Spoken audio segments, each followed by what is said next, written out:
ಇದು ಬ್ರೇಕ್ಫಾಸ್ಟ್ ಪರ್ವ. ಒಂದು ಬಾರಿ ಸಿಎಂ ಸಿದ್ದರಾಮಯ್ಯ ಡಿಕೆಶಿಗೆ ಬ್ರೇಕ್ಫಾಸ್ಟ್ ಕೊಟ್ಟಿದ್ದಾರೆ. ಆ ನಂತರ ಡಿಕೆ ಶಿವಕುಮಾರ್ ಅವರು ಸಿಎಂ ಸಿದ್ದರಾಮಯ್ಯ ಅವರಿಗೆ ಬ್ರೇಕ್ಫಾಸ್ಟ್ ಕೊಡುವುದರ ಮೂಲಕ ಬ್ರೇಕ್ಫಾಸ್ಟ್ ಋಣವನ್ನ ತೀರಿಸಿದ್ದಾರೆ. ಈ ಬ್ರೇಕ್ಫಾಸ್ಟ್ ಮೀಟಿಂಗ್ ಇಲ್ಲಿಗೆ ಮುಗಿಯತ್ತಾ? ಖಂಡಿತ ಇಲ್ಲ. ಇನ್ನೂ ಕೂಡ ಕಂಟಿನ್ಯೂ ಆಗುವ ಎಲ್ಲಾ ಲಕ್ಷಣಗಳು ಕಾಣಿಸ್ತಾ ಇದೆ.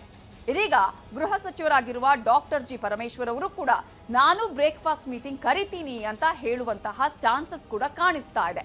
ಹಾಗಾದ್ರೆ ಪರಮೇಶ್ವರ್ ಅವರು ಹಾಗೆ ಹೇಳಿದ್ಯಾಕೆ? ಬ್ರೇಕ್ಫಾಸ್ಟ್ಗೆ ಕರೀತಾರಾ? ಅವರ ಮಾತಿನ ಮರ್ಮ ಏನು? ಇವೆಲ್ಲವನ್ನ ಡೀಟೇಲ್ ಆಗಿ ನೋಡೋಣ.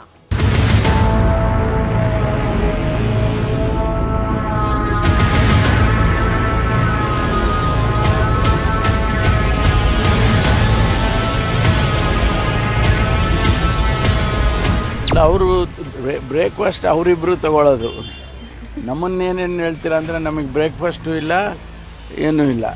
ಅವರು ನಮ್ಮನ್ನೇನು ಕರೆದಿಲ್ಲ. ಈಗ ಸದ್ಯಕ್ಕೆ ಅವರಿಬ್ಬರೇ ತಿಂಡಿ ತಿಂತವ್ರು. ನಮಗೂ ಕರೆದ್ರೆ ನಾವು ಹೋಗ್ತೀವಿ ತಿಂಡಿ ತಿಂಡಿ. ಯೋಚನೆ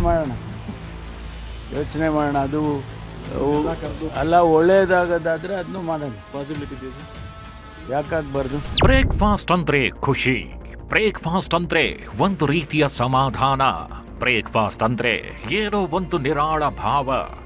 ಇತ್ತೀಚೆಗೆ ರಾಜ್ಯ ಕಾಂಗ್ರೆಸ್ನಲ್ಲಿ ಒಂದು ರೀತಿಯ ನಿರಾಳ ಭಾವವನ್ನು ಮೂಡಿಸ್ತಾಗಿರೋದು ಇದೇ ಬ್ರೇಕ್ಫಾಸ್ಟ್.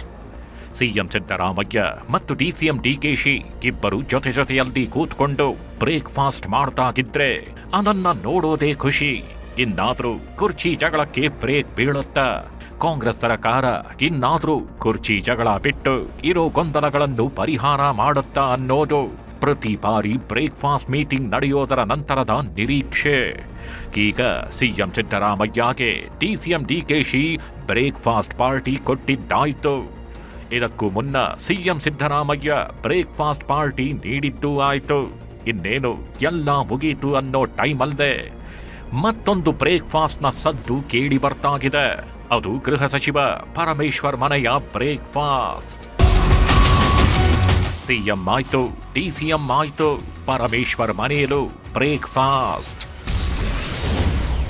ಅಗತ್ಯ ಬಿದ್ದರೆ ಬ್ರೇಕ್ಫಾಸ್ಟ್. ಪರಮೇಶ್ವರ್ ಹೇಳ್ತಿರೋದೇಕೆ?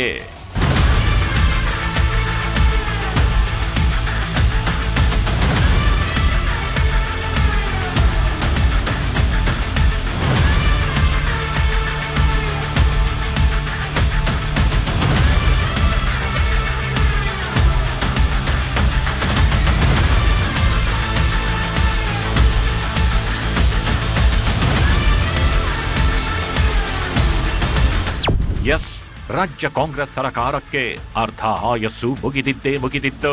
ಸಿಎಂ ಕುರ್ಚಿ ವಿಚಾರ ಮುನ್ನೆಲೆಗೆ ಬಂತು. ಸಿಎಂ ಕುರ್ಚಿ ನಾನ್ ಬಿಟ್ಟು ಕೊಡಲ್ಲ ಅಂತ ಸಿಎಂ ಸಿದ್ದರಾಮಯ್ಯ ಮತ್ತು ನಂಗೆ ಕುರ್ಚಿ ಬೇಕೇ ಬೇಕು ಅಂತ ಡಿಸಿಎಂ ಡಿಕೆಶಿ ಅಖಾಡಕ್ಕೆ ಇಳಿದ್ರು. ಇಬ್ಬರ ನಡುವೆ ತೆರೆಮರೆಯಲ್ಲಿ ಕೆಲವೊಂದು ಕಸರತ್ತುಗಳು ನಡೆದವು.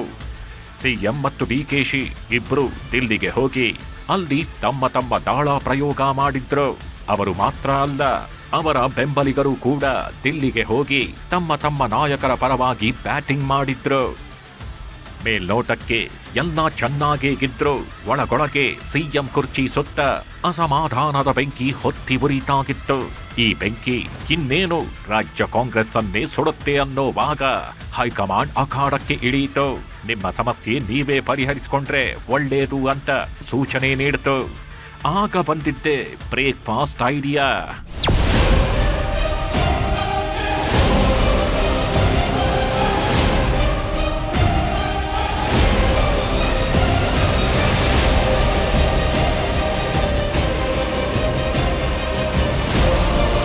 ಸಿಎಂ ಕುರ್ಚಿ ಕಿಚ್ಚು ಹೊತ್ತಿಕೊಳ್ತಾಗಿದ್ದಂತೆ ಸಿಎಂ ಸಿದ್ದರಾಮಯ್ಯ ಡಿಕೆಶಿಯನ್ನು ತಮ್ಮ ಮನೆಗೆ ಕರೆದರು. ಇಡ್ಲಿ ಸಾಂಬಾರ್ನ ಬ್ರೇಕ್ಫಾಸ್ಟ್ ನೀಡಿ ಕೆಲವೊಂದು ವಿಚಾರಗಳ ಚರ್ಚೆ ನಡೆಸಿದ್ರು. ಆ ಬ್ರೇಕ್ಫಾಸ್ಟ್ ಒಂದಷ್ಟು ನಿರಾಳ ಭಾವನೆಯನ್ನ ಉಂಟು ಮಾಡಿತು. ಈ ಬ್ರೇಕ್ಫಾಸ್ಟ್ ಮೀಟಿಂಗ್ ಮಾಡೋದರ ಮೂಲಕ ಸಿಎಂ ಡಿಸಿಎಂ ಒಗ್ಗಟ್ಟಿನ ಸಂದೇಶ ರವಾನಿಸಿದ್ರು. ಸಿಎಂ ಬದಲಾವಣೆ ವಿಚಾರ ಗೊಂದಲ ಸೃಷ್ಟಿಸಿದೆ. ರಾಜ್ಯದಲ್ಲಿ ಕಾಂಗ್ರೆಸ್ ಪಕ್ಷಕ್ಕೆ ಕೆಟ್ಟ ಹೆಸರು ಬರ್ತಿದೆ. ಕಾರ್ಯಕರ್ತರಿಗೆಲ್ಲ ತಪ್ಪು ಸಂದೇಶ ಹೋಗ್ತಿದೆ. ಇದು ಮುಂದಿನ ಚುನಾವಣೆಗಳ ಮೇಲೆ ಪರಿಣಾಮ ಬೀರುತ್ತೆ. ಶಾಸಕರು ಸಚಿವರ ಹೇಳಿಕೆಗಳಿಗೆ ಬ್ರೇಕ್ ಹಾಕಿಸಬೇಕು. ಅಧಿಕಾರಕ್ಕಿಂತ ಪಕ್ಷದ ಹಿತಾಸಕ್ತಿಯೇ ಮುಖ್ಯ ಆಗಬೇಕು ಅನ್ನೋ ಕಾರಣಕ್ಕೆ ನಡೆದಿದ್ದ ಈ ಬ್ರೇಕ್ಫಾಸ್ಟ್ ಮೀಟಿಂಗ್ ಅಲ್ಪ ಸ್ವಲ್ಪ ಗೊಂದಲಗಳನ್ನ ನಿವಾರಿಸೋದ್ರಲ್ಲಿ ಯಶಸ್ವಿಯೂ ಆಯಿತು. ನಂತರ ಈಗ ಡಿಸಿಎಂ ಮನೆಯಲ್ಲಿ ಬ್ರೇಕ್ಫಾಸ್ಟ್ ಮೀಟಿಂಗ್ ನಡೆದಿದೆ.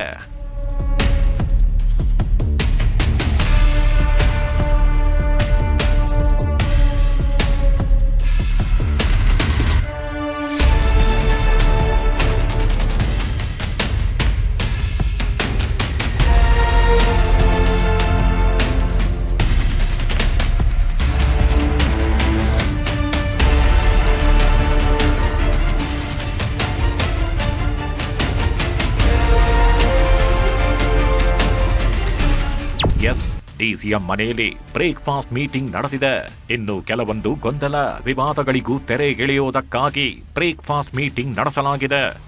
ಇಷ್ಟೇ ಅಲ್ಲದೆ ತಾವೆಲ್ಲ ಒಗ್ಗಟ್ಟಾಗಿದ್ದೇವೆ ಎಂಬ ಸಂದೇಶವನ್ನ ರವಾನಿಸಿದ್ದಾರೆ. ಇಷ್ಟೇ ಅಲ್ಲ, ಬ್ರೇಕ್ಫಾಸ್ಟ್ ಮೀಟಿಂಗ್ ಆದ್ಮೇಲೆ ಸಿಎಂ ಸಿದ್ದರಾಮಯ್ಯ ಮತ್ತು ಡಿಸಿಎಂ ಡಿಕೆಶಿ ಒಗ್ಗಟ್ಟಿನ ಜಪ ಮಾಡಿದ್ದಾರೆ.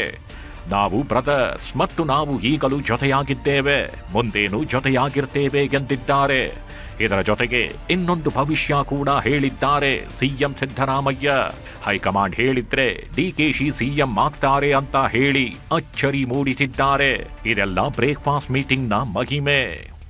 ಒಂದು ಬ್ರೇಕ್ಫಾಸ್ಟ್ ಮೀಟಿಂಗ್ ಇಷ್ಟೆಲ್ಲ ಬದಲಾವಣೆಗೆ ಕಾರಣವಾಗಬೇಕಾದ್ರೆ ತಾವೇಕೆ ಬ್ರೇಕ್ಫಾಸ್ಟ್ ಮೀಟಿಂಗ್ ಮಾಡಬಾರದು ಅಂತ ಅಂದುಕೊಂಡಿದ್ದಾರೆ ಪರಮೇಶ್ವರ್. ಇದೀಗ ಬ್ರೇಕ್ಫಾಸ್ಟ್ ಮೀಟಿಂಗ್ ಮಾಡೋ ಯೋಚನೆ ಬಗ್ಗೆ ಮಾತಾಡಿದ್ದಾರೆ. ಬ್ರೇಕ್ಫಾಸ್ಟ್ ಬಗ್ಗೆ ಯೋಚನೆ ಮಾಡೋಣ, ಒಳ್ಳೆಯದು ಆಗೋದಾದ್ರೆ ಯೋಚಿಸೋಣ. ಬ್ರೇಕ್ಫಾಸ್ಟ್ ಮೀಟಿಂಗ್ ಯಾಕಾಗಬಾರದು ಎಂದಿದ್ದಾರೆ ಪರಮೇಶ್ವರ್. ಈ ಮೂಲಕ ಬ್ರೇಕ್ಫಾಸ್ಟ್ ಮೀಟಿಂಗ್ ಬಗ್ಗೆ ಪರಮೇಶ್ವರ್ ಸುಳಿವು ನೀಡಿದ್ದಾರೆ. ಇದರ ಜೊತೆಗೆ ಸಿಎಂ ಡಿಸಿಎಂ ಅವರನ್ನು ಕರೆಯುತ್ತೇನೆ ಎಂದಿದ್ದಾರೆ. ಈಗ ಸದ್ಯಕ್ಕೆ ಅವರಿಬ್ಬರೇ ತಿಂಡಿ ತಿಂತಾವ್ರೆ, ನಮಗೂ ಕರೆದ್ರೆ ನಾವು ಹೋಗ್ತೀವಿ ತಿಂಡಿ ತಿನ್ನಕ್ಕೆ. ನೀವೇನಾದ್ರೂ ಮತ್ತೆ ಬ್ರೇಕ್ಫಾಸ್ಟ್ ಅರೇಂಜ್ ಮಾಡ್ತೀವಿ? ಇಬ್ಬರಿಗೂ ಸೇರಿ ನೀವೇನಾದ್ರೂ ಅರೇಂಜ್ ಮಾಡ್ತಿದ್ದೀರಾ? ಯೋಚನೆ ಮಾಡೋಣ. ಅದು ಅಲ್ಲ, ಒಳ್ಳೇದಾಗದಾದ್ರೆ ಅದನ್ನು ಮಾಡೋಣ. ಪಾಸಿಬಿಲಿಟಿ ಇದೆಯಾ ಸರ್? ಯಾಕಾಗಬಾರ್ದು? ಸಿಎಂ ಡಿಸಿಎಂ ಬ್ರೇಕ್ಫಾಸ್ಟ್ ಮೀಟಿಂಗ್ ಬಗ್ಗೆ ಮಾತಾಡಿರೋ ಪರಮೇಶ್ವರ್, ಬ್ರೇಕ್ಫಾಸ್ಟ್ ಮೀಟಿಂಗ್ ನಿಂದ ನಮಗೆ ಸಂತೋಷವಾಗಿದೆ, ವಾತಾವರಣ ತಿಳಿಯಾಗಿದೆ, ಎಲ್ಲವೂ ಸರಿಯಾಗಿದೆ ಎಂದಿದ್ದಾರೆ.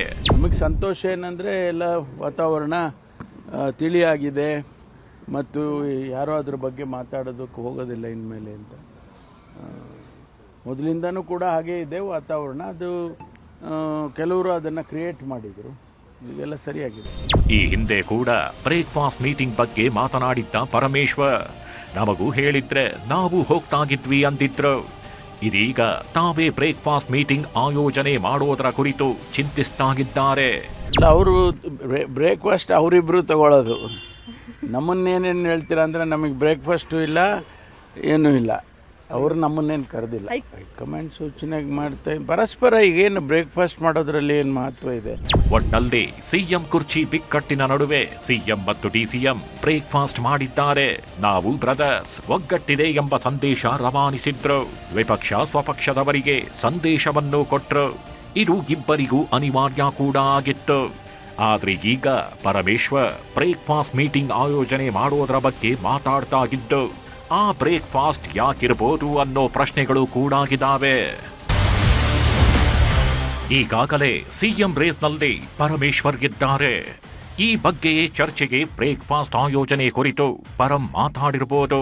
ಈ ಹಿಂದೆಯೂ ಈ ಬಗ್ಗೆ ಪರಮೇಶ್ವರ್ ಅಸಮಾಧಾನ ವ್ಯಕ್ತಪಡಿಸಿದ್ರು. ಅಧಿಕಾರ ಹಂಚಿಕೆ ಒಪ್ಪಂದ ಕುರಿತಂತೆ ಅಸಮಾಧಾನ ಹೊರಹಾಕಿದ್ರು. ಅವರಿಬ್ಬರೇ ಅಧಿಕಾರ ನಡೆಸಲಿ ಎಂದಿದ್ರು. ಈಗ ದಲಿತ ನಾಯಕರನ್ನು ಪರಿಗಣಿಸುವಂತೆ ಒತ್ತಾಯಿಸುವಂತೆ ಆಗ್ರಹಿಸೋ ಕಾರಣಕ್ಕೆ ಬ್ರೇಕ್ಫಾಸ್ಟ್ ಬಗ್ಗೆ ಯೋಚನೆ ಮಾಡ್ತೇನೆ ಎಂದಿದ್ದಾರೆ ಪರಮೇಶ್ವರ್. ಒಪ್ಪಂದ ಆಗಿದೆ ಅಂತಂದ್ರೆ ಮತ್ತೆ ನಾವೆಲ್ಲ ಯಾಕಿರ್ಬೇಕ್ರಿ?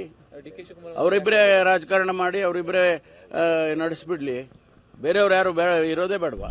ಈ ಹಿಂದೆ ಸಚಿವ ಸತೀಶ್ ಜಾರಕಿಹೊಳಿ ಕೂಡ ಇದೇ ರೀತಿ ಮಾತನಾಡಿದ್ರು. ಪಕ್ಷದ ಗೆಲುವಿಗೆ ಎಲ್ಲರ ಶ್ರಮವಿದೆ ಅಂತ ಹೇಳಿ ಟಾಂಗ್ ಕೊಟ್ಟಿದ್ರು. ಒಟ್ನಲ್ಲಿ ಪರಮೇಶ್ವರ್ ಕೂಡ ಈ ಬಗ್ಗೆ ಯೋಚನೆ ಮಾಡ್ತೇನೆ ಎಂದಿದ್ದಾರೆ. ಇಷ್ಟೆಲ್ಲ ಬಿಕ್ಕಟ್ಟಿನ ಮಧ್ಯೆ ಬುಧವಾರ ರಾಜ್ಯಕ್ಕೆ ಕೆಸಿ ವೇಣುಗೋಪಾಲ್ ಬರ್ತಾಗಿದ್ದಾರೆ. ಸಿಎಂ ಡಿಸಿಎಂ ಇಬ್ಬರನ್ನೂ ಭೇಟಿ ಮಾಡಲಿದ್ದಾರೆ. ಆ ನಂತರವೇ ಸಿಎಂ ಕುರ್ಚಿ ಕುರಿತು ಸ್ಪಷ್ಟ ನಿರ್ಧಾರ ಸಿಗಲಿದೆ ಅಂತ ಹೇಳಲಾಗ್ತಿದೆ.